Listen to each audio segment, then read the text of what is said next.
yung ano eh, no? Walang binanggit. Ito muna, yung mga wala munang binanggit ha. Wala siyang binanggit sa pagpapakulong kay Tatay Digong. This, etong taon na to, ito ang isa sa pinakamahalagang panyanyari, no? Sa Pilipinas na talagang tingin ko nga mas ito yung ano eh, no? Ito yung dahilan ng kanyang pagkatalo sa eleksyon. Ah,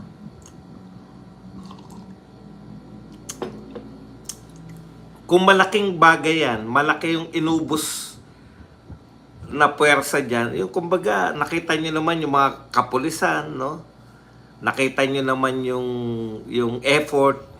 Nakita nyo yung kung gaano kalaking impact ng pagpapahuli kay Tatay Digong.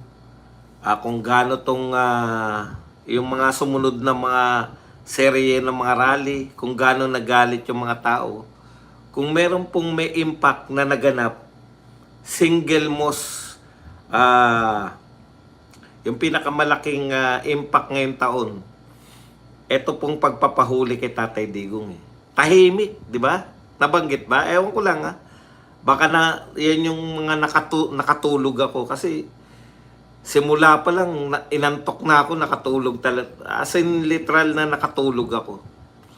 Tapos nagising ako, nangangako na ng kung ano eh. Kung malaki pong pangyayari ito, bakit hindi tapos involve yung gobyerno? Binuhusan kasi nila to ng, di ba? Ilang serye ng mga bago mahuli si Tatay Digong, serye ng mga investigasyon. Lulu, thank you very much sa $3.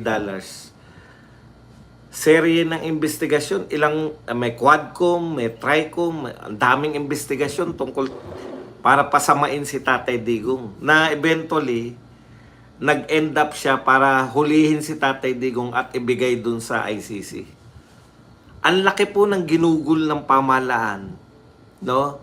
Na energy, pera, lahat, no? Manpower, para sa pagkakahuli kay Tatay Digong. Tapos, hindi mo man lang ito, lang po, baka nagkamali ko, nabanggit po ba yung pagpapahuli kay Tatay Digong? O, di ba? It's either pag-amin mo to na pagkakamali or achievement, no? Kasi ang laki. Ang laki po nito, no? Hindi po pwedeng i-ignore. Ito kasi yung talagang humati sa, kumbaga, last year, crack na. Crack na po eh. Tapos yung paghahati-hati talaga ng mga Pilipino, nung pinahuli na si Tatay Digong, kung napakalaki ng effort na ginawa ng gobyerno para eventually maisuko sa ICC si Tatay Digong, is either achievement mo yan or failure.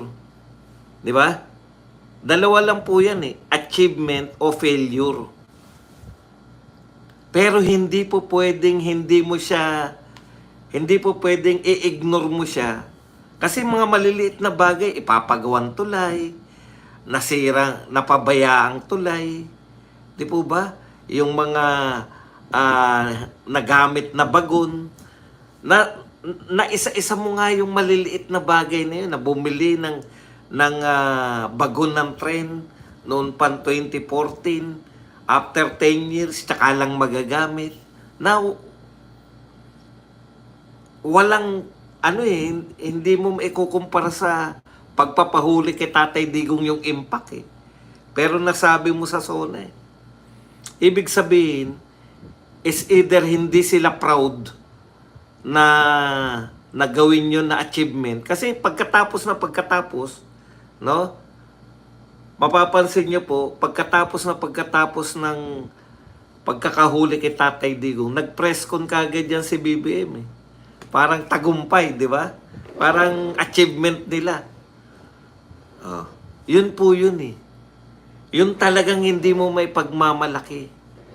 Binuhusan mo ng effort, binuhusan mo ng panahon, kung hindi man sa lapi. Ang laki-laki po ng ang laki pong tutok, ang dami na sayang. Tapos, hindi mo rin pala maipagmamalaki. Ikalawa, na tingin ko hindi niya rin nabanggit. Pakisabi po yung yung dapat achievement niya yun, di ba? Achievement niya yun eh. Kasi, ang dami niyong ginawa. Tapos, ikinahiya niyo lang o tinansya nyo lang. Yun yung pagkakaiba siguro nila kay Tatay Digong. Si Tatay Digong, lahat ng ginawa niya, ipagmamalaki niya. Okay. Ikalawa, nasa tingin ko ay napaka-importante rin. At ito rin ang nag-define sa kanyang pamumuno. Yung pagpunta niya sa Amerika para katagpuin si Donald Trump. Alam niyo po, ang dami nilang binuhos na pera diyan. Ang daming effort. Kumbaga, nahalal pa lang si Donald Trump. Gusto na. Pinagmamalaki na yan ng mga pag naimbita ni Donald Trump yan. Pati lang yung mga tumawag, di ba? Natawagan nila, pinagmamalaki na eh. Eto, no? Isa si BBM, kung hindi man siya ang unang Asian leader, isa siya sa mga unang Asian leader na pinatawag sa US. No?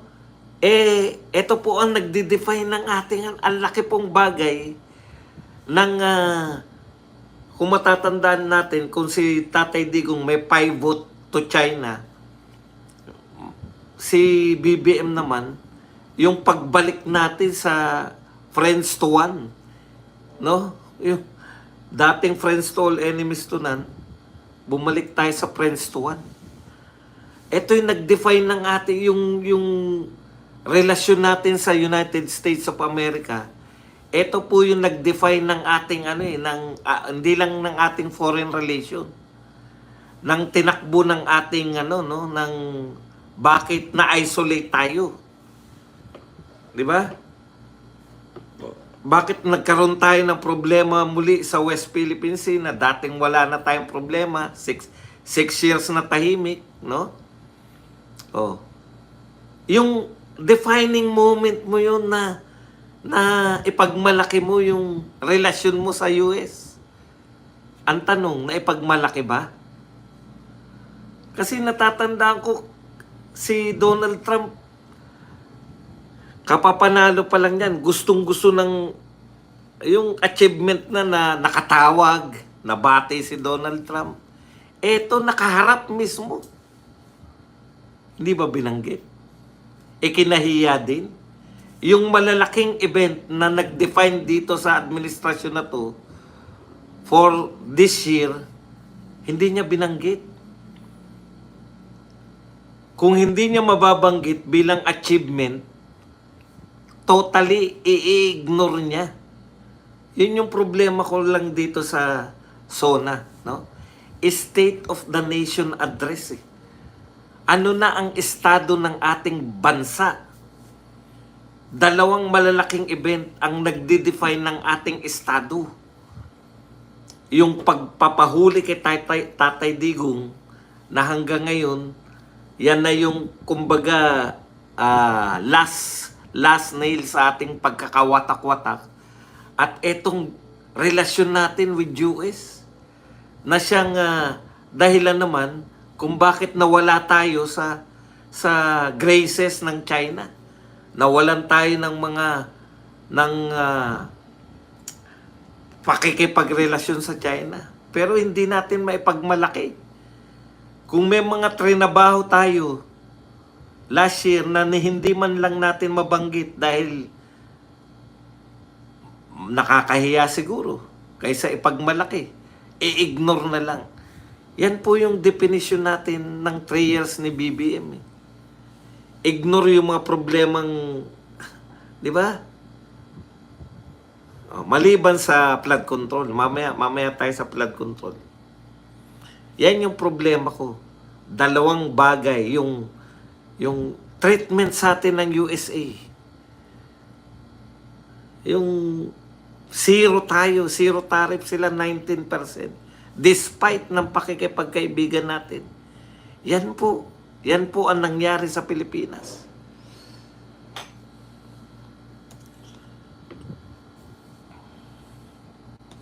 Okay.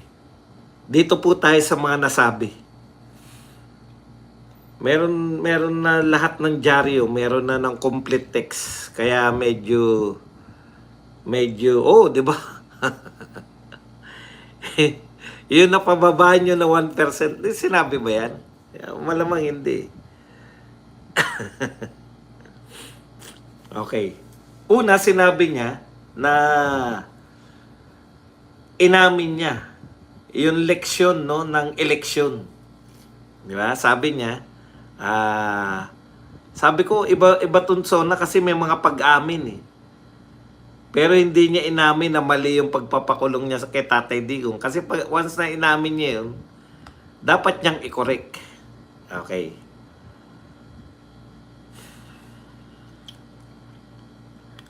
Sabi niya, malinaw sa akin na mensahe na naging resulta ng halalan. Bigo at dismiyado ang mga tao sa pamahalaan, lalo na sa pangunahing serbisyo. Ang leksyon ay sa atin ay simple lamang, kailangan pa natin na mas lalong galingan. Kailangan pa natin na mas lalong bilisan. Okay. Yung tama yung basa mo na bigo ka sa halalan. Tama yung sabi mo na yung mga tao dismiyado. Pero mali po yung hakbang nyo kasi dismayado dahil wala talaga silang nakita. Hindi yung mas lalo pa nating galingan. Ibig sabihin kasi na mas lalong galingan, Mr. President, may galing silang nakita eh. Wala po silang galing na nakita. No? Ayun yung problema eh. Kailangan pa nating mas lalong bilisan. So, walang galing at ang bagal ng serbisyo. Okay? At totally wala kasi iba yung direction, Mr. President. Gumagastos pa rin naman tayo, no? Gumagastos pa rin naman kayo ng pera. Pero mali po yung pinagkakagastos. Sa tingin namin, sa tingin ng mga mamamayang Pilipino. Kasi nakikita namin, ang pinagkakagastosan nyo ng pera ay paninira sa mga Duterte, no? Para yung mga Duterte ay mapasama ninyo, no? Ginagawa nyo lahat laban sa mga Duterte, laban sa mga para pasamain ang mga Duterte, tapos eventually para matanggal si VP Sara, eventually para mapakulong. Nasunod nyo na po eh. Natupad nyo na po yung pagpapakulong kay Tatay Digong, pero bakit wala pa rin nangyari sa ekonomiya natin? Kaya hindi nyo may pagmalaki. Yung walang katapusan na pinagbintangan ninyo sa lahat ng problema ng Pilipinas, no? Lahat ng problema ng Pilipinas ang dahilan ay mga Duterte. Sa tingin ko po, hindi talaga nakatulong sa inyo. Yan yung dahilan ng pagkatalo nyo sa eleksyon. Okay. Dito po, kaya ko po nasabi na walang katapusan na walang katapusan na pangako na naman. Tignan po ninyo Okay. Sabi ko, ito, panay pangako na naman to. Tignan po ninyo. Third year ka at tapos na yung kalahating termino mo. Dapat po sa ganito, no? Hindi na po tayo nangangako. Dapat to pinagmamalaki na natin yung mga achievement natin. At dahil itutuloy na lang yung mga 'di ba? First 3 years mo, meron ka na naipundar. Tapos itutuloy mo na lang, no? Paiigtingin pa. Dahil po sa nagawa nyo ng ikatlong taon, ipapakita nyo na po sa zona ang in-expect natin sa mga zona ng ikaapat na zona na to eh. Ang ine-expect po ng lahat sa ikaapat na zona ano na yung ibinunga ng 3 taon natin. Hindi po eh. Ika-4 na SONA na, nangangako pa rin po kayo ng gagawin. Maganda pong pakinggan to, Mr. President eh. Lahat ng sinabi ninyong pangako ay napakaganda pong pakinggan. Kung ito po ay ginawa ninyo sa unang SONA. No? Kasi panay pangako po to eh. Bigyan natin kayo na halimbawa. Palalaguin natin ang mga industriya, mga pabrika ng sasakyan, hulmahan, electronics, biotechnology, pharmaceuticals, critical minerals, telang Pinoy, halal, construction, at mga planta ng kuryente. Palalaguin ang industriya.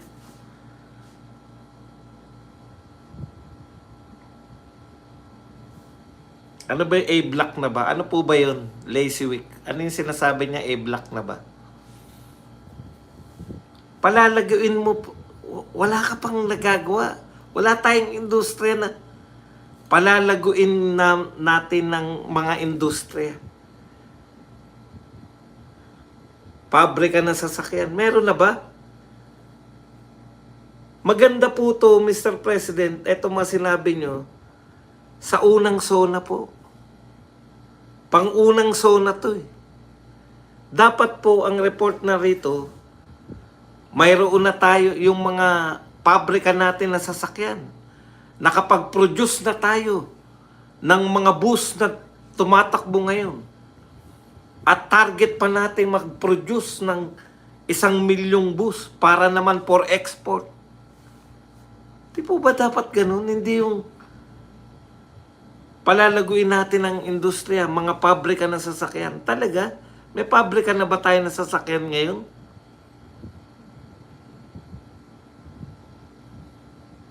Ang ganda pong pakinggan ito, pero ang tanong paano?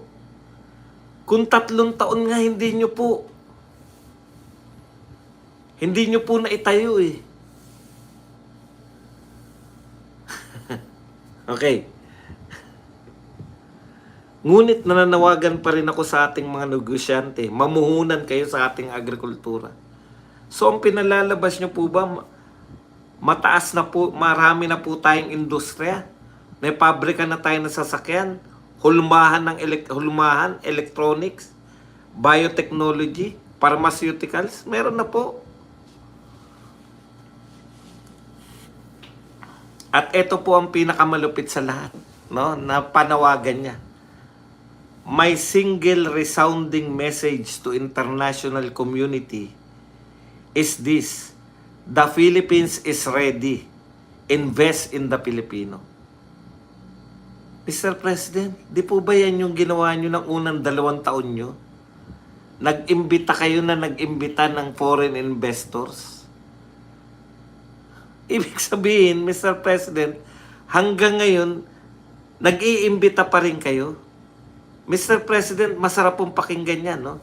The Philippines is ready. Invest in the Filipinos. Nananawagan kayo saan? Sa SONA? Meron po bang foreign investors doon? Mr. President, paalala ko lang po. Umikot kayo mismo, mga investors yung kaharap nyo. For your first 2 years, pinakamarami yata kayong napuntahan. Umikot po kayo sa buong mundo. Kada uuwi po kayo may pledge. Nauso nga yung pledge, di ba? Kada uuwi po kayo may pledge. Kayo na po mismo nasa harap na po eh. Paano kami maniniwala na dahil sa panawagan ninyo sa SONA, makaka-attract kayo ng foreign investors? Yung panahon nga na kayo mismo yung nagpupunta ron sa foreign land para hikayatin yung kanilang mga investors, hindi nyo po nahikayat. Hindi po ba? Lahat po ba to optics lang?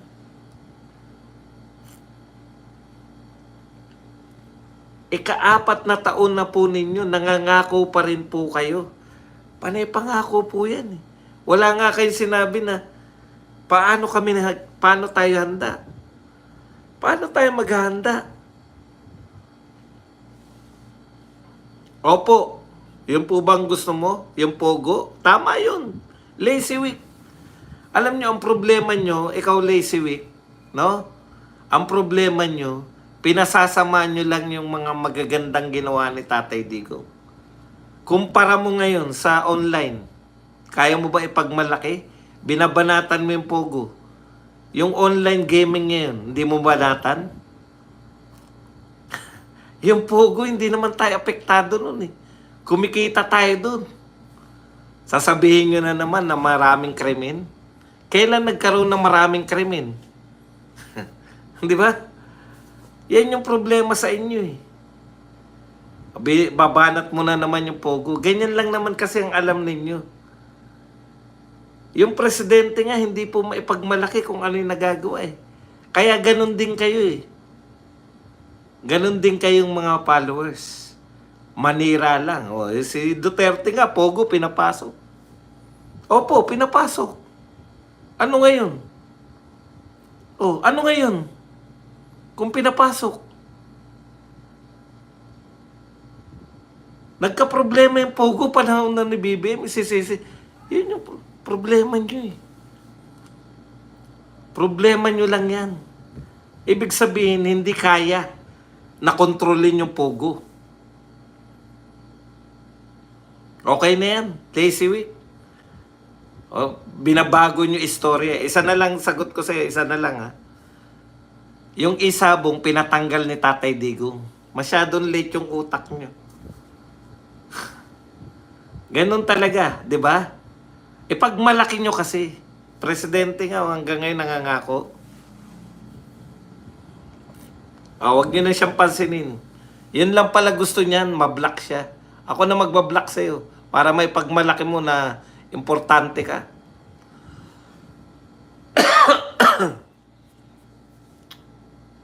Ganyan po talaga, no? Binabasa na nga natin eh. Ito po, galing na po sa Pangulo. Wala po tayong makita na achievement niyang binigay. Okay. Marami po siya, no? Marami po siyang sinabi. Bakit po duda tayo? Di ba? Bakit po kaduda-duda?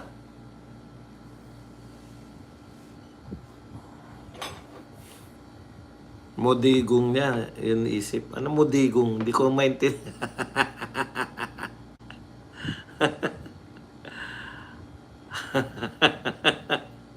Okay.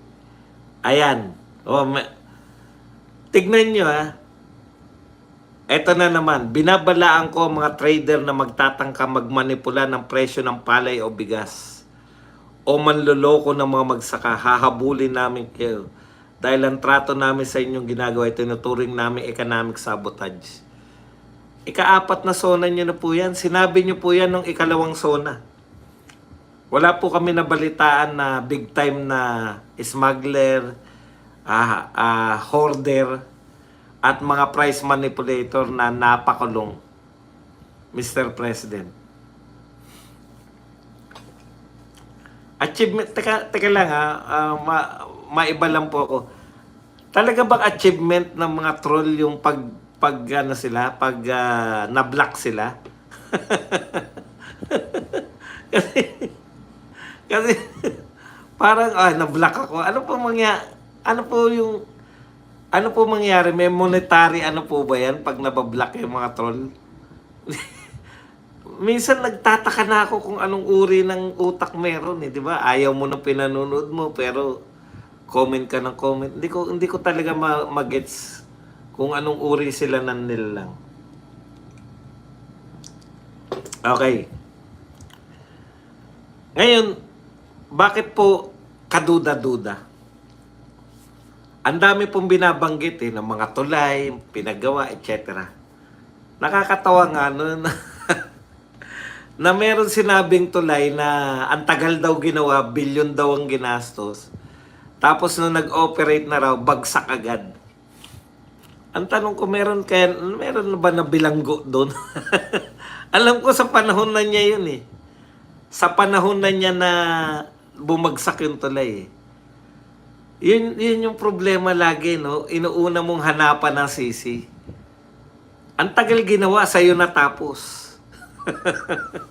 Sa'yo nag-operate. Pag-operate sa'yo nasira, gusto mong sisihin yung mga naunang presidente na nagpagawa ng tulay na yan. Wala talagang, dapat, ang nire-report mo, Mr. President, di ba?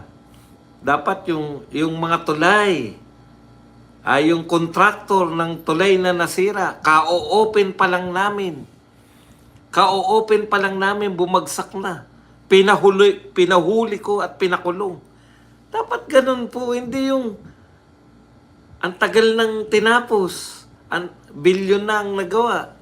Tapos pag-operate, bagsak. Sa'yo nag-operate yun eh. Ba, paano nag-operate yun ng palpak pala? Hindi ko talaga... Pinagmalaki niyo pa, Mr. President, para lang kantsawan yung nakaraan. Hindi na po ubre yan kasi buong panunungkulan nyo, paninisi lang sa mga Duterte. Hindi na po ubra. Okay, bakit po ako duda? Una, hindi ko naman alam kung kilometrong farm to market road, no? Te-take mo na lang na na totoo kasi malamang meron nun kasi saan nyo ginagamit yung budget? Pero magdududa ka po kung totoo yun dahil sa achievement niya na pinagmamalaki na alam natin lahat na hindi totoo. Ito po, tignan nyo sabi niya, sa mga nagtatanong kung nasaan ng 20 pesos na bigas, ito ang aking tugon. Yan. Napatunayan na natin na kaya na natin ang 20 pesos sa bawat kilo ng bigas nang hindi malulugi ang ating magsasaka. Palakpakan. Tama yun. Hindi talaga malulugi ang ating magsasaka. Kasi yung buong bansa ang nalulugi. Kamakailan lamang ay matagumpay natin na ilunsad dito sa Luzon, Visayas at Mindanao. Tignan po ninyo ang pagpe-present niya po sa 20 pesos na bigas. Kaya nakakaduda ngayon, totoo kaya na may napagawa siyang farm to market road? Kasi hindi natin alam kung saan nakalagay yan. Pero ito po ang nakakaduda. Ang nakakaduda po, yung paraan niya ng pagpepresenta ng achievement sa 20 pesos na bigas. Sa mga nagtatanong nasaan ng 20 pesos na bigas, ito ang aking tugon. Napatunayan na natin na ang 20 pesos sa bawat kilo ng bigas nang hindi malulugi, na kaya nating magbenta, sabi niya. Kaya daw natin magbenta ng 20 pesos na bigas. Pero hindi niya po sinasabi sa atin na yung katotohanan na lahat di ba? Pahapyaw lang. Ang sinasabi niya na hindi nalulugi yung mga magsasaka. Paano malulugi yung magsasaka? Ang Pilipinas ang nalulugi. Mr. President, 39 pesos binibili natin ang bigas. Ibebenta natin ng 20 pesos. Paano nyo po sasabihin na yung mga magsaka walang kinalaman doon? 39 pesos binili natin. Hindi ko alam kung saan nyo binili yung 39. Ibebenta nyo ng 20 pesos. Kung ganyan po yung paraan nyo ng present ng achievement, pagdududahan talaga yung ibang achievement. Sabi pa niya, naibenta natin ng 20 pesos sa Luzon, Visayas at Mindanao. Parang sa pagpe-present na to, na Luzon, Visayas, Mindanao, buong Pilipinas may binibentang 20 pesos na bigas. Pero piling lugar lang pala sa Luzon, piling lugar lang sa Visayas, at piling lugar lang sa Mindanao.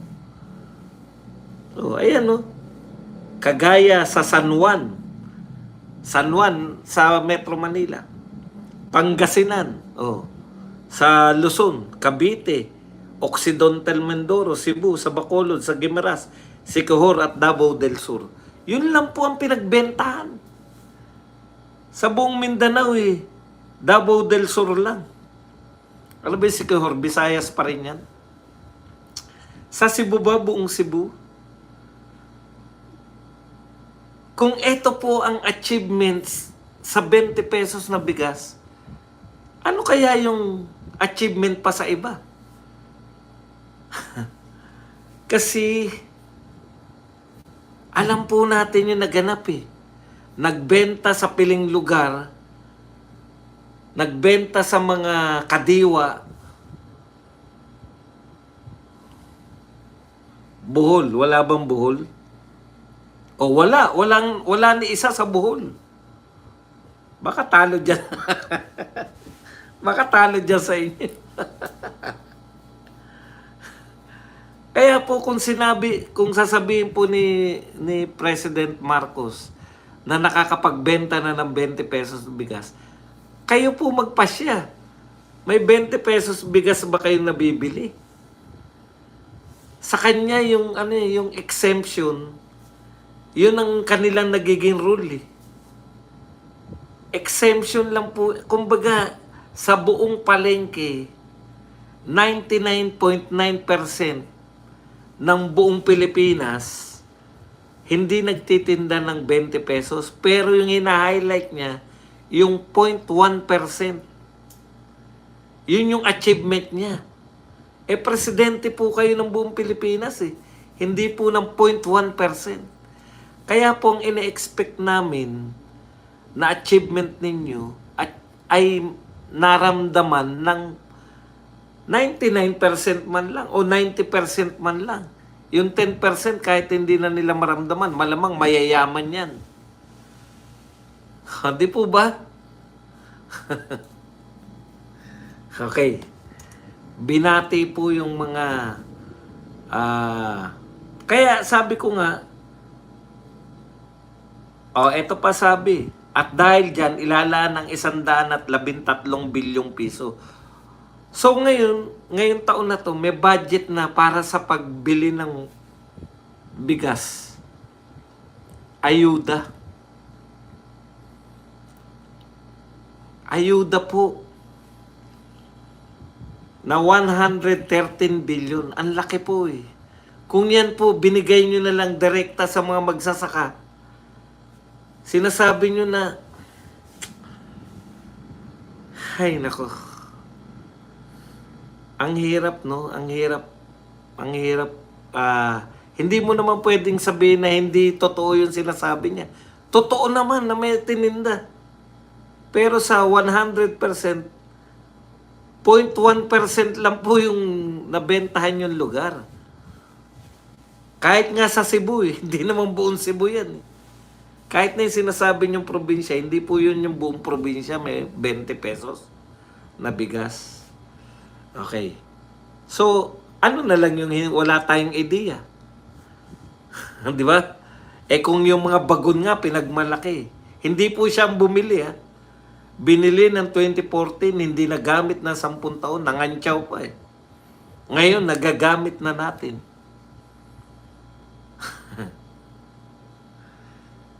Wala ba kayo pagmamalaking may binili kayo?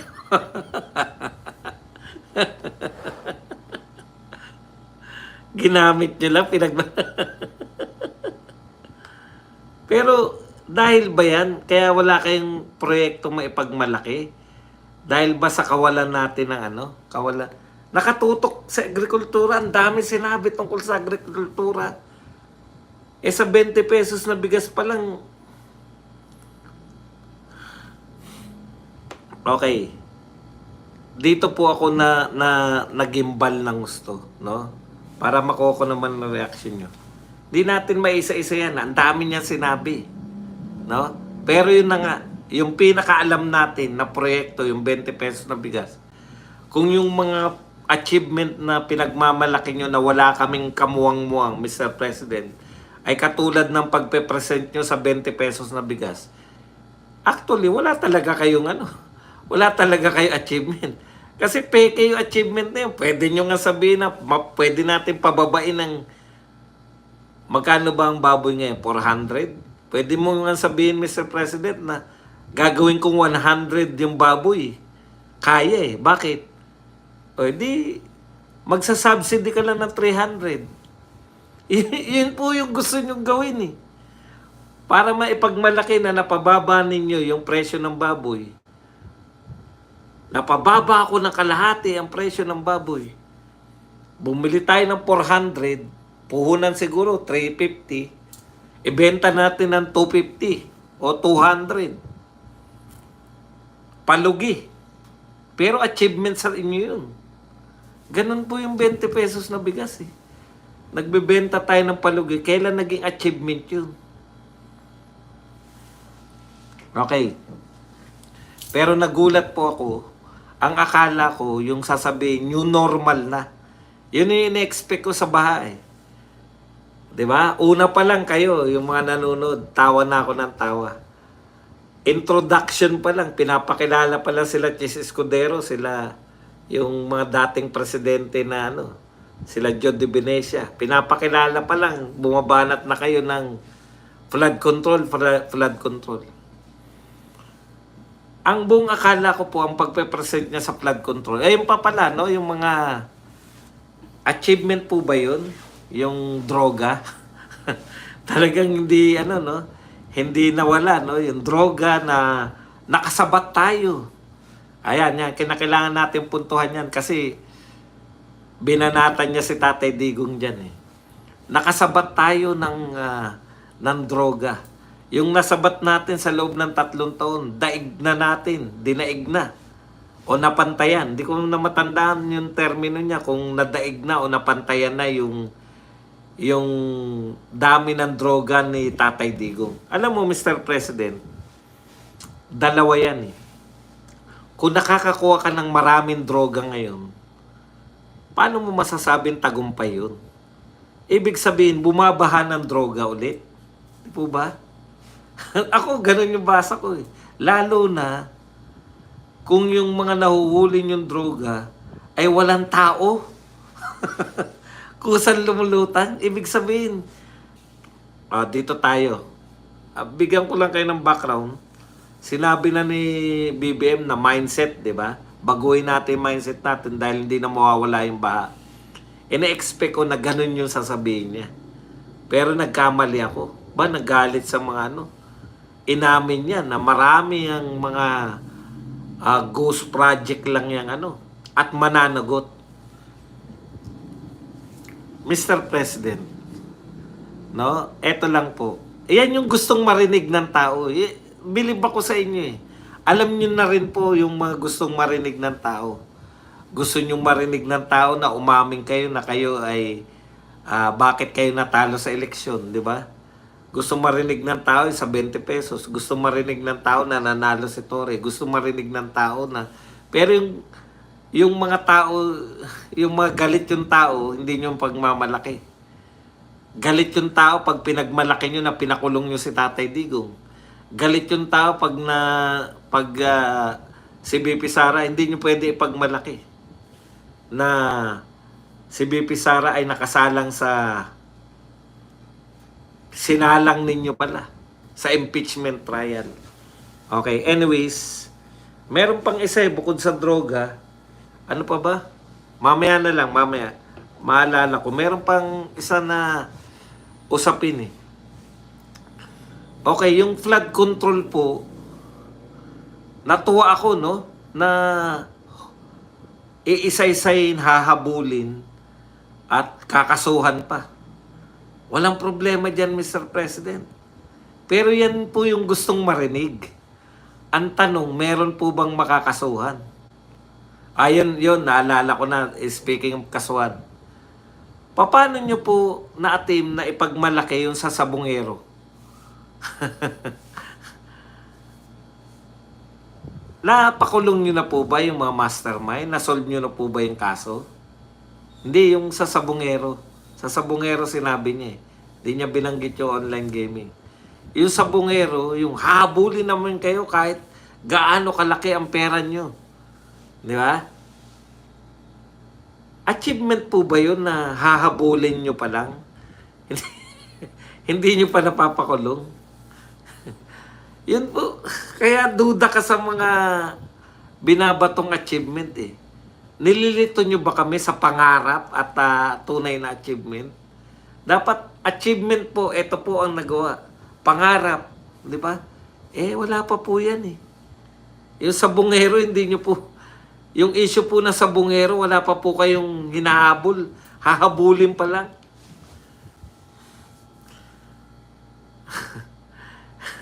Yung mga napakulong nyo, hindi nyo may pagmalaki. Pinakulong nyo sa Tatay Digong, hindi nyo mapagmalaki. Yung hindi nyo pa napapakulong, pinagmamalaki nyo na. Okay, balik tayo rito. Tama po yun eh. Kaya lang, yung sa gusto po namin na, kasi wala nang ginawa yung mga tao tuwing bagyo, na nasa na yung flood control, nasa na yung flood control. Ang ginawa po ninyo, Mr. President ngayon, nasa na yung flood control? Nakaisa lang kayo eh. Kayo na nga hinahanapan namin sa SONA, nakihanap din po kayo. Nasa na yung mga flood control na yan? Kayo rin po, isa rin po kayo sa nakikihanap. Hindi ko talaga makuha yun eh. Kami naghahanap kasi pinagmalaki nyo. Ngayon, ang problema ng Pilipinas, hinahanapan namin kayo ng flood control, pati kayo naghanap ng flood control. Tama po yan, Mr. President. Gusto po namin makita talaga. Ikaw, Presidente ka. Ikaw, Presidente ka po eh. Bakit naghahanap ka? Nakukuha niyo yung irony? Kayo ang hinahanapan namin. Ikaw, Mr. President. Kasi ikaw nagmamalaki yan eh. Tapos pati kayo naghanap. Pinapahanap eh. Hanapin niyo yan kung saan yung mga... Ano gagawin namin? Di po ba kayo yung nagpondo dun? Kaya kami nagagalit. Nasaan na yung pinopondo natin? 1.4. Tapos maririnig po namin sa SONA, nasaan na yung mga flood control? Hanapin nyo. Tignan natin. Kung yan ba, tama po ba yun? Hindi po ba dapat nare-report ninyo sa SONA, 3 kontraktor ang aming pinakulong dahil isang bagyo lang, wasak kagad. Ganun po yung achievement, hindi yung, Mr. President, nasa na yung flood control nyo? Oo nga, nasa na yung flood control natin? Patay na. Okay, ikalawang tanong. Bakit ngayon lang kayo naghahanap, Mr. President? Kung hindi kami nagkakamali, di ba? Sabi nyo, noon, nung SONA yun, di ba? SONA last year, 2024 SONA. Mayroon tayong 5,500 at may itatayo pang 5,000. Correct, di ba? 5,000. 5,000 yung itatayo pa. Ba, ang dami. Meron ng 5,500. Tapos ilang araw, kinabukasan yata, bumagyo o umulan na malakas, biglang bumaha. Kaya ang tawag sa inyo, pinakcheck kayo ng kalikasan eh. From that time, Mr. President, naka-1 taon pa kayo bago kayo naghanap. Kasi galit yung mga tao ngayon. Mr. President, inaaral nila yung speech eh. Ano ba sasabihin natin? Mr. President, marami po nagalit nung sinabi nyo na natural na yan.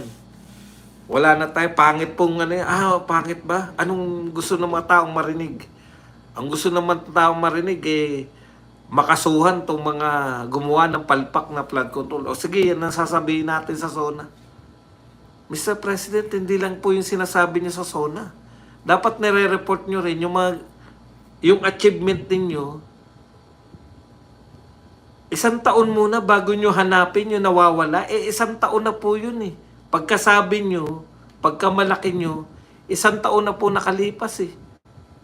Napak-check na kayo 1 year ago. Hanggang ngayon, wala pa rin kayo nakikitang kontraktor. Sa SONA, pangako pa rin. Hahabulin nyo yung mga kontraktor. Baka naman, ang mangyari po niya, sa Davao na naman kayo mag-concentrate. mga kontraktor na naman sa Davao ang unahin po ninyo. Tapos kakalimutan na yung the rest. Para mapasama na naman yung mga Duterte. Hindi ko naman po sila sa pinangungunahan. Pero kada investigasyon ang puntat, Duterte. Yan lang po ang